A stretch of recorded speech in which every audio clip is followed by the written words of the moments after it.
Hi, welcome back to the Pete Podcast. I'm your host, John. This week, I have Mark with me. Mark is sales. He's been with us for quite a while here at Pete, and we're just going to talk about some stuff, some things that we see in the industry, how it relates to Pete, talk about, kind of some fun stuff. So, Mark, thanks for joining me. I appreciate it, man. Hey, man, thanks for having me on. I'm excited to be here and, talk through processes and systems and how we get better.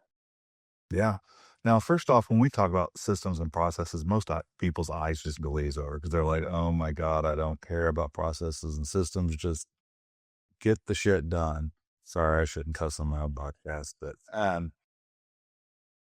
and I get that because I've been there. I really like systems and processes. I really, really do. But at the same time, I absolutely hate following them myself.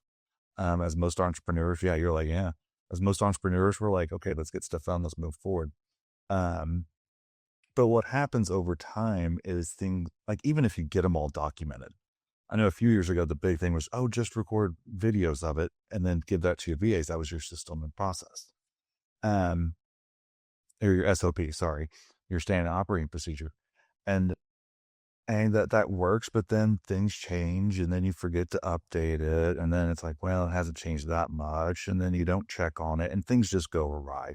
Next thing you know, it's 7 years later and your process doesn't match at all what you thought it was. You've got, 3 lead managers, 2 acquisition managers, whatever, more than one person in a role, and they're doing it completely different. And when you do that, you can't be predictable. Things get chaotic. You don't know what's going to happen. And that's when the wheels kind of start to fall off. But by the flip side, and, tell me if you agree with this or not, Mark. I was talking about larger teams there. Smaller teams, SOPs are just as important because you need to have that constant repetitiveness doing the same thing. So that when you make changes, you know exactly what you're changing, but also that way you're not reinventing the wheel constantly. Yeah, I couldn't agree more. And I think another big problem is, well, how detailed does my SOP need to be? Like, how many steps do I actually need? Do I need 5 steps or do I need 25 steps? And then this thing just starts to grow and expand. And you're like, what was I doing? Why did we create this in the first place? Because now it seems like I'm managing more of trying to keep these things updated and making sure everybody's on the same page when they're obviously not. Yeah, I'm with you. I love them. I love systems. I love processes, and then I hate them at the same time because I either overcomplicate them or I undercomplicate them. They're not as detailed as they should be. Yeah, and there's a fine line there what's funny is when you start talking about that, it reminded me of the first time I ever asked one of my teams to document all their processes. First off, they all thought they were being fired. Um, and so I obviously did not deliver that request well to them. But after I assured them, no, I'm just trying to document things so we can make sure we're doing stuff the same way every time. And so, we can see where we can improve things. I was a very detailed person. And so they thought that it needed to be exact. Like, go to this website, click this button, do this. And it's like, no, I'm just looking for like an overarching. You go to this website, you do this, you get your comps here, you go here, here's the formula. You're a detailed And person, John? not at all. And Mark is on side because I'm sure I drive him nuts at times. But yeah, it made everybody like freeze in their tracks because they wanted to make sure it had to be absolutely perfect. And I think that's where you've got the difference between an SOP and like detailed instructions. An SOP is going to start kind of high level, and you can have high level SOPs and then you can have more details on them. We used, back in the day, we used Lucid charts because I love flow diagrams. And we had one, it's somewhere around the office, I'm sure, probably 4 foot by 6 foot. And it was a Oh, block diagram of a lead comes in until we buy the property. Didn't even get into the rehab part. It was like 4 foot by 6 foot. So I can get very detailed. Now, the fun there was nobody on my team really enjoyed that as much as I did. And I spent a lot of time creating it. My assistant at the time helped me. And then you know how many times people referenced it since? Yeah. Besides me, I think zero. It wasn't easy. They had to remember what link to go to. And then it wasn't details. It was just a block. Does this happen? Yes, no. Does this happen? Yes, no. Okay, come back here. Did they sign the agreement? And it wasn't normal person friendly. It was somebody who likes that detail and likes flowcharts. That was it. Um, what are some of the Go ahead. oh, sorry, I was going to ask, what are some of the common SOPs you think? We'll put it in two buckets. You've got new investors and you've got people with the team. What are some common SOPs that both of those should have? Well, I think just basics. Some of the basics is, how does my team run? Right? Like, who's in what role? That's more of an org chart, I guess you would say, but I put that in the same vein as standard operating procedures, right? Because if you don't know what your role is, then you're over here doing something you shouldn't be doing, and you've got everybody trying to put out the same fire. You got too many cooks in the kitchen, and things just go haywire really quick. And I believe understanding what you were talking about, the lead process flow for a new investor, that needs to start very, very simple and very, very basic. You have a few statuses, you have maybe a few workflows that you're working through, and you're standardizing. Hey, when this type of lead comes in, let's say it's a web lead, for instance, uh, this is our process for working these web leads. That's would be a you don't want to miss a web lead. You want to make sure that you are hitting that lead. If you're paying money for that lead, you can't miss it, right? So you've got to have a really good standard operating procedure from getting that thing from a lead to under contract quickly. Nice. What else?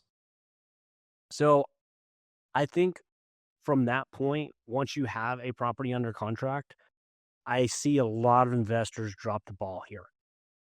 It goes to TC, and they just think, well, the title company is going to handle everything. And for me, where I saw, like, we had a process in our company that uh, we would reach out to the seller every single week or 2 weeks, depending on what the close timeline was, and uh, we would reach out to basically just say, hey, no update is an update. Like, we're moving forward. We've talked to title. We haven't heard anything new that's changed. But hey, I just want you to know you're not in the dark, because you wouldn't believe, John, how many times I've called a competitor that says they're under contract with somebody else. And I'm like, "Hey, when's the last time you talked to him? Oh, he put me under contract 2 months ago. Bro, you're almost out of contract. Like we gotta move something here." So, that was one that I think people miss a lot of times, and you can keep deals under contract a lot longer if you keep people can take bad news, they can't take no communication. The funny thing about that, or ironic, I say it's not funny. That exact scenario happened to me. This was a number of years ago, and it cost me, I don't remember, 10, 12, $15,000. We had a property under contract. Long story short, we finally closed it about 2 years later, but the guy had a lot of IRS liens. And we contracted it back when I had a franchise, and then we left the franchise. And so I lost access to that CRM phone number. And I would check in with the seller occasionally, but then it was every few months because IRS liens are a long process. Um, well, he tried reaching me on that old CRM phone number. He forgot my direct number. He lost it, and he thought I'd disappeared. And so he contracted with somebody else. And so, that happened. So we've got basic lead flow, like what to do, how to get leads, or how to convert leads. Then following up, there's some others like I'm just going to kind of spitball some at the wall here. How you come up with your marketing, how you change your marketing, how you evaluate your marketing. Those you need to have a process, because otherwise, if you're just changing shit left and right and there's no matter to it, you don't know what's working, what's not. If you're a BRRRR investor, if you're a buy and hold investor, your move-ins, your move-outs, your application process, all those things, get them in SOPs. If you're a rehabber, if you're a flipper, man, how you're creating your scopes, how you're vetting your contractors, how the rehab's going to go. I mean, there is a lot of detail. So it doesn't mean those need to be all one big SOP. They're individual for those scenarios. But kind of going back, if they're all in like Lucid charts, it's hard for people to know which one to go into. Well, let me back up. Sorry, it's not hard. Most people will just get overwhelmed and not use them. Go ahead. Or they would say, yeah, I did it. Right. I think you had that issue here lately. Yeah, I checked the check mark. Okay, but did you actually do the thing? Which I think is one reason why you've added something in Pete, right? For that specific process. But John, I would like to kind of piggyback to you and say, what is, because you've obviously got a lot more experience than me, but what's the rub between having an SOP, having a playbook, having whatever, a formula to get things done, and having a really good team? Because I don't think you can have a crappy team and have a great formula and expect results. And like to actually see that happen in place, like inside of your system, what's the key to that? I mean, I think making it simple to understand and not overcomplicating it, having basic stuff. I mean, that's um, why we built playbooks and SOPs into P. Depending on when this episode airs, it may or may not be released yet. But I've seen too many people with Google Docs of this or that, and somebody creates a new one and it ends up somewhere else and nobody updates it. And you end up just the same reason why we built Peak to begin with. We had notes from rehab or from acquisition here. We had a rehab going on here. We had text messages over here. Crap gets lost. So we started bringing it all into Peak. And people can take existing checklists or even, if they're the weird people like I did at one point, paragraphs of detail, which by the way, everybody, I don't ask my people to do paragraphs. That is like a hard no. When I talk to them about like, hey, come up with this, I'm like bullet points, short bullet points. I don't even want complete sentences. Just get the point across. So I have improved. You've trained me. But they can copy that text, or if they've got a flow chart, they can copy that into the playbook in P, and then we use AI to create a nice text version of it. But then also for the people that like flowcharts or like diagrams, a diagram that shows it, it makes it a lot easier. And then it's in one place. They're already in P.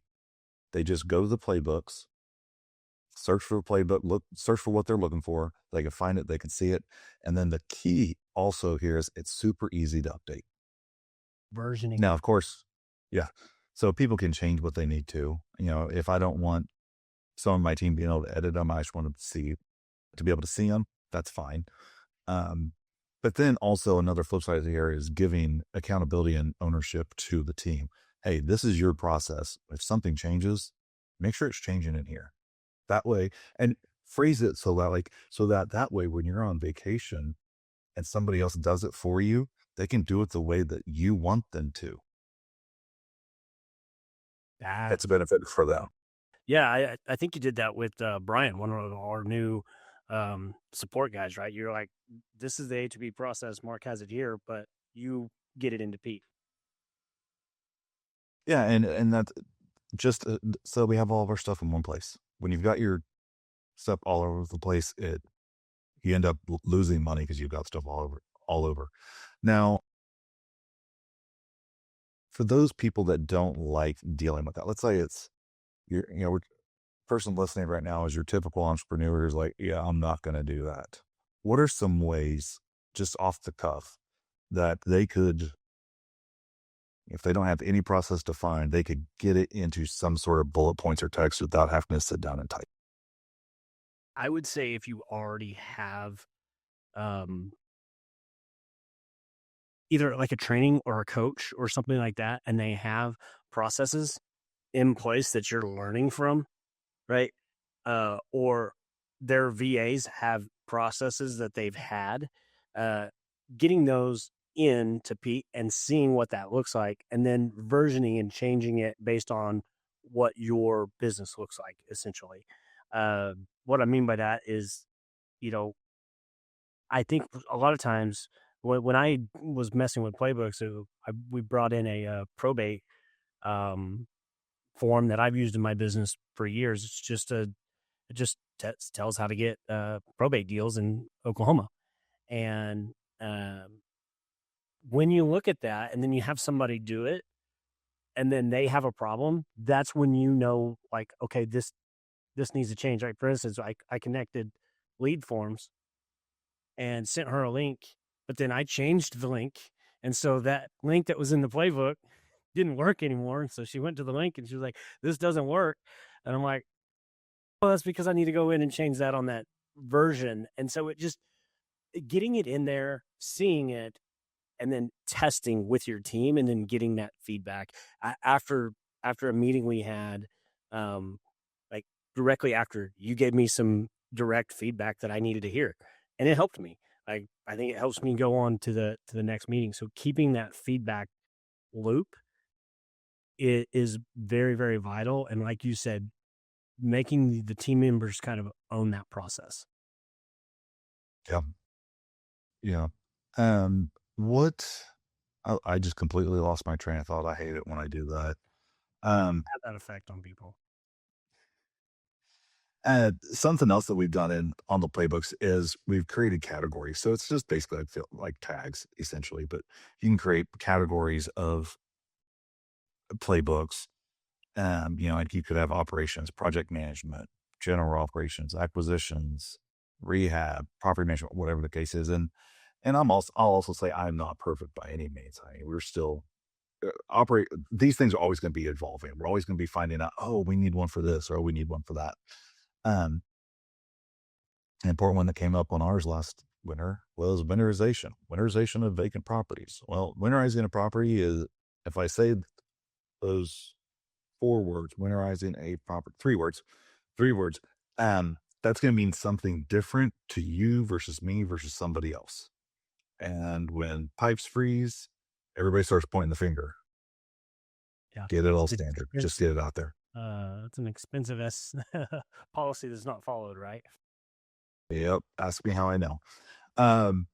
One way that a lot of people could create their first version of an SOP, and I'm going to hit on something after this that you mentioned, but is just do a voice recording. Like if you're on iPhone, they have the voice memos. I'm sure there's something like that on those weird Android devices. But just record yourself and just talk through it. And then take that, send it into Gemini or ChatGPT or Claude, whatever you're using, ask it for a transcript, and then take that transcript and ask it to create bullet points. Or just go ahead and take that, put it in Pete. If you're a Pete user, put it in there and let Pete actually create it for you from that.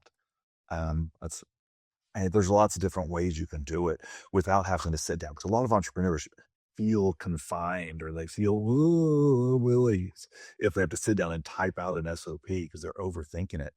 Man, make that stuff easy. Record yourself, send it to AI, let AI create an SOP out of your directions, and then you can pop it in. Now, something else that you mentioned is versioning. Something else I think screws a lot of people up, and I've gotten caught on this many times, different things, is trying to make it perfect. Well, I don't want to complete it till it's perfect. Well, it's always going to change. So if you're trying to get it perfect, you're kind of screwed. Get what you get. 80% of something's, 50% of something is better than nothing. Yeah. Get something on there, then you can go back and you can actually tweak it. I missed this. Let's go add this. Or, well, I thought this was wrong. Right. This is wrong. But that's important. But it can also, over time, when you're talking about a team, become a question of, okay, the SOP or the playbook said do this. Why are we doing this now? And that's what you were hitting on, I think, on the versioning. And Pete, do you mind hitting on that a little bit? Yeah, basically, I had a playbook. I created a playbook, and then I created a lead intake form, which those of you that they may be out, they may not, depending on when this airs. But the lead intake form allows you to build your own form, right? We wanted to get away from somebody having to go use a system to pipe it in and get it into Pete. And so we just created it. And I was like, okay, well, we have playbooks, we have a lead intake form. Let's put this form, or let's put the link to the form in the playbook. Well, that's a great idea. But when I've changed that playbook, or when I changed the form, it created a new link. And so all I did was go into the playbook, and I was like, it took me a minute to figure out what I did. But once I did, I went into the playbook, removed that link, put a little note that said, put new form link in. And I also took a mental note, be like, John, we need a link to, like, somehow a way to maybe link the forms possibly to playbooks or something like that, on the being able to just connect them, right? So that if something changes, the tech side of things, it would still work, right? And so now I have a playbook and I have a form that's designed specifically for that playbook. And I just liked the feeling of creating a process that we've had forever, but it used to take 40 steps to get it in play, and somebody would have to put it in a spreadsheet, and then somebody would have to upload that spreadsheet, and then back and forth. And so I just like that it goes straight into the CRM, and now the next person can pick it up. It goes straight into the operating system, and the next person can pick it up, or maybe an agent picks it up and runs with it. Yep. And then also in Pete, we have the version history on the playbook. So somebody goes in and changes it, you don't lose what was there before. It's not like a Google Doc where you change it and it's just changed. You can always go and see who changed something. And, if it's like, oh no, I don't know what the hell Mark was thinking, and this is not right. Let's revert back to what we had before. Or, I've never accidentally been in the middle of doing something, accidentally saved with, like wiping everything out, or I'm sure I'm the only one's done that. Uh-huh. You have the ability to go back and just revert. Easy peasy. Easy peasy. One thing I would say, John, for anybody, we did this in EOS class as a part of a apprenticeship program for entrepreneur operator accelerators, and they teach EOS, right? And they say everybody looks at problems differently. And they said, okay, we're going to make peanut butter and jelly, right? And I seen the guy actually who taught CS50 class do the same thing. Like, okay, what would you do first? Well, I'd get out my bread. Well, where's the bread? What does that mean? So I'd have to open the cupboard, right? And actually put it on a sticky board, and be like, map your process. I told Elias to do this, but okay, what do you want to happen with one campaign? Just one. Let's just work on one campaign. Okay, when a lead comes in, what do you want to happen? Okay, if that doesn't work, if you can't reach it, then what? Then what? Then what? And just draw every possibility that can possibly come out. And then those things kind of just start to build themselves. Yep. And if you do it over time, it's not an overwhelming task. If you're trying to do it all at once, you're going to get overwhelmed. Most people are. Yes. Yeah. Or they just get bogged down and end up in analysis paralysis. So the playbooks in Pete may or may not be out yet. It depends on when this records. We're going to be doing a training on it, or we may have just done a training on it. We're still getting used to this. Mark and I are we're trying to change things up on the podcast. So we're having these as well. But if you have any questions, reach out to us. You can reach Mark at sales@peterrei.com, or you can reach out to me. Always John at peterrei.com, or Instagram, Facebook, the Flipping IT Guy.